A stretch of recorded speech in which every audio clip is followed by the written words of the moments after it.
నిజామాబాద్ జిల్లాలోని గౌతమ్ నగర్ ఇంజోస్ కాలనీ అని చెప్పేసి మనం మాట్లాడుకుంటా ఉన్నాము.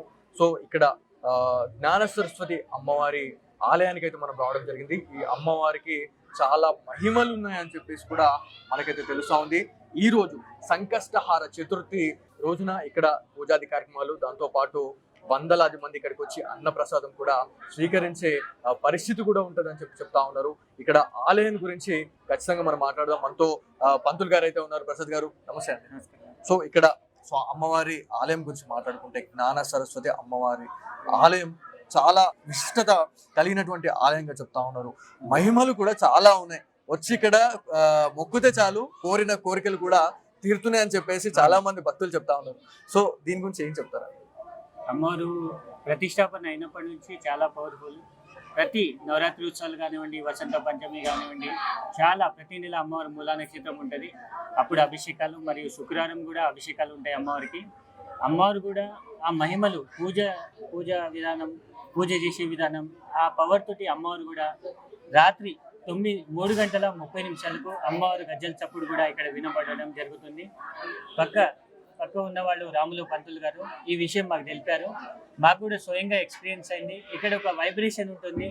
మీరు ఎప్పుడైనా చూడాలనుకున్నా చూడొచ్చు. చాలా మహిమ గల అమ్మవారు. ఏది కోరుకున్నా కానీ ఖచ్చితంగా నెరవేరుతుంది. ఎక్కడెక్కడి నుండి వస్తున్నారు అమ్మవారికి. చాలా మందికి ఇంకా తెలియదు ఇందూరు నగరంలో, కాబట్టి తెలిస్తే మాత్రం చాలా మంది వస్తున్నారు. చాలా మందికి రిజల్ట్స్ వస్తున్నాయి. ఇక్కడ సంకష్టహార చతుర్థి రోజున స్వామివారికి మంచి పూజాది కర్మలు అయితే చేస్తా ఉన్నారు. ఇక్కడ కూడా స్వామివారికి మొక్కితే చాలు అయిపోతున్నాయి అని చెప్పేసి చాలా మంది చెప్తా ఉన్నారు. ఎక్కడెక్కడ నుంచి వస్తున్నారు?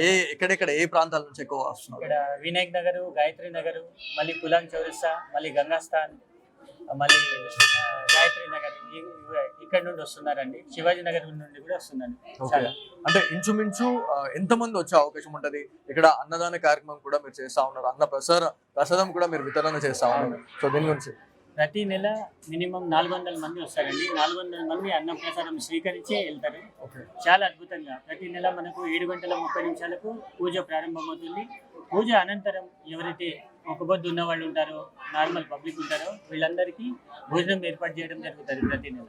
మళ్ళీ ఇంకొక విషయం ఏంటంటే, నేను ఎక్స్పీరియన్స్ చేసింది, బాసరలోని బీజాక్షరం అనే ఒక స్థలం అయితే ఉంటది. అక్కడనే బీజాక్షరాలు కూడా రాస్తారు అని చెప్పేసి మనం వింటూనే ఉన్నాం. కాకపోతే ఇక్కడ కూడా బీజాక్షరాలు కూడా రాస్తున్నారు అని చెప్పేసి తెలిసింది. అది ఎంతవరకు నిజమే అండి. మూలా నక్షత్రం రోజు అమ్మవారు నక్షత్రం, మూలా నక్షత్రం అమ్మవారు పుట్టిన నక్షత్రం నెలకు ఒకసారి వస్తుందండి. ఈసారి కూడా సాటర్డే ఉంది, శనివారం రోజు ఉంది. ఆ రోజు ఎవరికైతే విద్య అంటే, అందరూ విద్య అనేది చిన్నపిల్లలకి సంబంధించిందని కాదు, విద్య ఉద్యోగం ఎవరికైతే ఇబ్బందులలో ఉన్నారో వారు పంచామృత అభిషేకం మరి తేనె వాళ్ళు తెచ్చుకుంటారండి. తేనె అభిషేకం అమ్మవారి మీద చేసిన తర్వాత ఆ తేనె దానిమ్మ కొమ్మతో ఆ తేనె బీజాక్షరాలుగా నాలుక మీద రాయడం జరుగుతుంది. అప్పటి నుంచి విద్యలో కానివ్వండి, మన ఉద్యోగ పరంగా కానివ్వండి, ఏ సమస్యలున్నా తొలగిపోతున్నాయండి. మళ్ళీ ఇంకొక విషయం ఏంటంటే, అమ్మవారి గురించి మనం మాట్లాడుకున్నాం. అమ్మవారిని ఎక్కడి నుంచి తీసుకొని రావడం జరిగింది విగ్రహాన్ని? ఇది రామడుగు, కరీంనగర్ నుండి తీసుకురావడం జరిగింది. అంటే అమ్మవారితో పాటు ఇక్కడ గణపతితో పాటు మనకి దత్తాత్రేయ స్వామి, వేణుగోపాల స్వామి విగ్రహాలు కూడా ఉన్నాయి. సేమ్ అన్ని ఒకటి దగ్గర. ఓకే. అంటే ఇప్పుడు ఇంకొక విషయం ఏంటంటే, ప్రతి అమ్మవారి టెంపుల్లో శ్రీచక్రం అనేది ఉంటుందండి. ఇక్కడ కూడా శ్రీచక్రం కనిపిస్తుంది అమ్మవారి దగ్గర. సో అమ్మవారి శ్రీచక్రాన్ని మనం పూజిస్తే అంటే ఎట్లాంటి నియమ నిబంధనలు పాటించాలి? మళ్ళీ ప్రతి ఇంట్లో కూడా ఈ శ్రీచక్ర యంత్రం అనేది ఉండాలి అని చాలా మంది అనుకుంటాను. సో దీని గురించి శ్రీచక్రము ఇంట్లో ఒకలా పెట్టుకున్నా లేదా గుడిలో ఉన్నా నిత్యము అభిషేకం చేయాలి. ఒకవేళ మీకు వీలైతే పంచామృత అభిషేకం చేయాలి మరియు కుంకుమార్చన చేయాలి. మళ్ళీ ఆ శ్రీచక్రం నిత్యం పూజ చేయడం వల్ల ఒక ఊరికే మంచిది. అలాంటిది మీరు ఇంట్లో చేసుకున్న కొన్ని నియమాలు ఏంటంటే, ఆ పూజ చేసే విధానం, పంచామృత స్నానం రోజు శ్రీచక్రానికి, మళ్ళీ కుంకుమార్చన నిత్యం చేయాలి. ఖచ్చితంగా చేస్తే మీకు అనుకున్న దానికంటే ఎక్కువ రిజల్ట్ ఉంది. అంటే నార్మల్ గా జ్ఞాన సరస్వతి అమ్మవారు అని మనం మాట్లాడుతున్నాం. బాసర్లో అమ్మవారు ఉన్నారు. ఇప్పుడు నిజామాబాద్ లోని గౌతమ్ నగర్, ఎన్జిఓస్ కాలనీ ఏదైతే ఉందో ఇక్కడ అమ్మవారు ఉన్నారు. నిజామాబాద్ లో ఇంకా ఇట్లాంటి అమ్మవారి ఆలయాలు ఏమైనా ఉన్నాయా? అంటే సరస్వతి మాతకు సంబంధించినటువంటి సరస్వతి ఆలయం మన నిజామాబాద్ నగరంలో ఇదొక్కటే ఆలయం. ఇంకోటి శ్రీచక్రం కూడా ప్రతి చోట లేదండి. ఎందుకంటే దాన్ని పూజించాలన్న ఒక నిష్ట నియమాలు ఉండాలి కాబట్టి మనము నిజామాబాద్ లో 3-4 చోట్లనే ఉన్నాయి శ్రీచక్రాలు, ప్రతి గుడిలో లేవండి. ఓకే. ఇప్పుడు లలితాంబ గుడి మరియు ముబారక్ నగర్ పెద్దమ్మ తల్లి మరియు మనది 3-4 స్థానాల్లోనే ఉంది ఓకే. శ్రీచక్రం. అంటే ఈ శ్రీచక్రాన్ని మనం పూజించినట్లయితే ఎట్లాంటి రిజల్ట్స్ ఉంటాయి? అంటే మనకు పర్సనల్ ఆరోగ్య విషయం కానివ్వండి, ఏదైనా ఇతర బాధలు, బయట శక్తులు కానివ్వండి, ఇబ్బందులు కానివ్వండి, శత్రు నివారణ, ఇవన్నిటికీ మనం ఉద్యోగరీత్యా కూడా అంటే మనము లైఫ్ లో డెవలప్ అవ్వాలన్నా ప్రతి విషయంలో సక్సెస్ ఉంటుందండి. ఓకే. మళ్ళీ ఇంకొకటి ఏంటంటే నవరాత్రులలో, దేవి శరన్నవరాత్రులలో కూడా అమ్మవారిని దర్శించుకునేందుకు చాలా మంది కూడా మాలధారణ భక్తులు కూడా ఇక్కడ చాలా పెద్ద మొత్తంలో వస్తుంటారు అని చెప్పేసి మనం వింటుంటాం. వాళ్ళు ఎక్కడెక్కడ నుంచి వచ్చే వాళ్ళు ఉంటారు నార్మల్ గా ఇందూరు నగరం నుంచి చాలా మంది వస్తారు. చాలా మందికి తెలియక, చాలా మంది ఇప్పుడు తెలుస్తుంది కాబట్టి గుడి కట్టి కూడా 3 సంవత్సరాలు అవుతుంది. చాలా మంది వస్తున్నారు, ఇక్కడనే ఉంటున్నారు. వాళ్లకు భోజనం ఏర్పాటు చేయడం కూడా జరుగుతుందండి. నవరాత్రులలో నవరాత్రి ఉపవాసం ఉన్న స్వాములకు భోజనం ఏర్పాటు చేయడం కూడా జరుగుతుంది. ఇక్కడ ఆలయం గురించి మాట్లాడుకుంటే అంటే జ్ఞాన సరస్వతి అమ్మవారిని మీరు నిలుపుకుందాం మీరు అనుకున్నట్టే మీరు చేసినారు. అసలు ఎట్లా ఈ సంకల్పం అనేది ఎట్లా వచ్చింది అనుకుంటున్నారు? సంకల్పం మా నాన్నగారిది అండి. ఆయన వయసు 5 ఏళ్ళు ఉన్నప్పుడు సరస్వతి అనుష్ఠానం తీసుకున్నారు నాన్నగారు. ఇప్పుడు నాన్నగారికి 65 ఏళ్ల వయసు. దగ్గర 62 సంవత్సరాల నుండి అనుష్ఠానంలో ఉంటారు. మరియు ఇలా నాన్నగారు 4 Angels కాలనీ వెళ్ళేటప్పుడు ఇక్కడ ఆగారండి. ఏదో శక్తి ఆపింది నాన్నగారిని.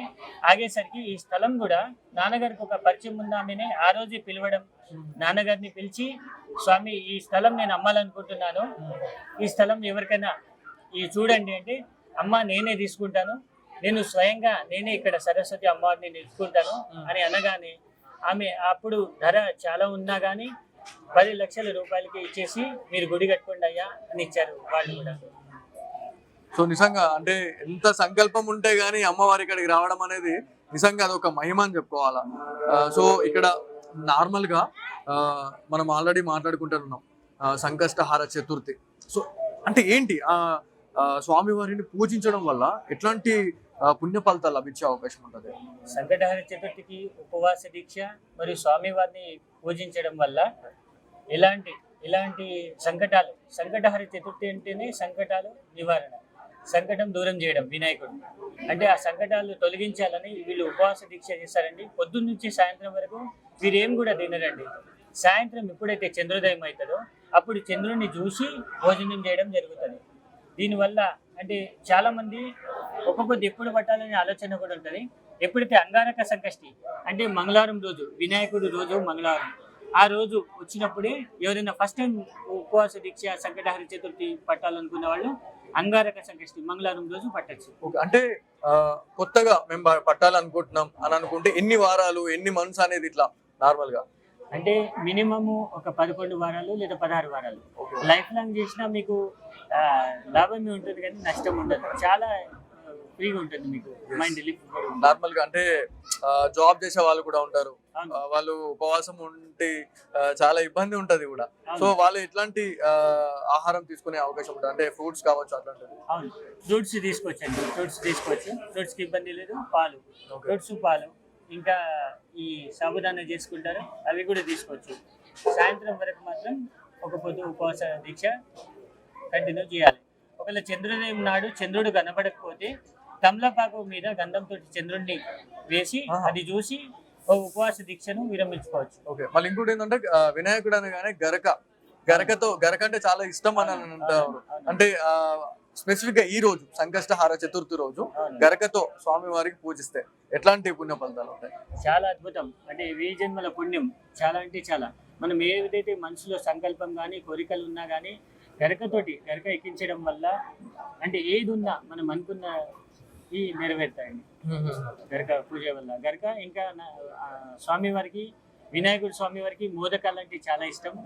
మోదకాలు ప్రసాదంగా పెడతారండి. మోదకాలు చాలా ఇష్టం వినాయకుడు. థ్యాంక్ యూ అండి, చాలా మంచి ఇన్ఫర్మేషన్ అయితే ఇచ్చారు.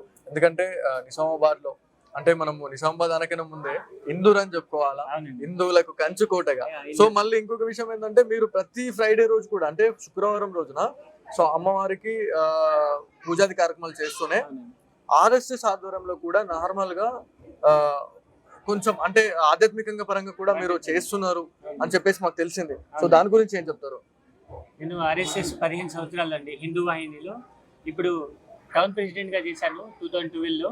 ఇప్పుడు నాకు జిల్లాలో కార్య విభాగ్ ఓకే. బాధ్యత ఉంది జిల్లాలో కూడా. అది ఇటు గుడి చూసుకుంటూ మళ్ళీ మన గుళ్ళు ఆవులను అమ్మాయిలను కాపాడడం జరుగుతుందండి. ఇది నేను చూసుకుంటానండి. రైట్, చాలా మంచి సేవ చేస్తా ఉన్నారు. జై శ్రీరామ్.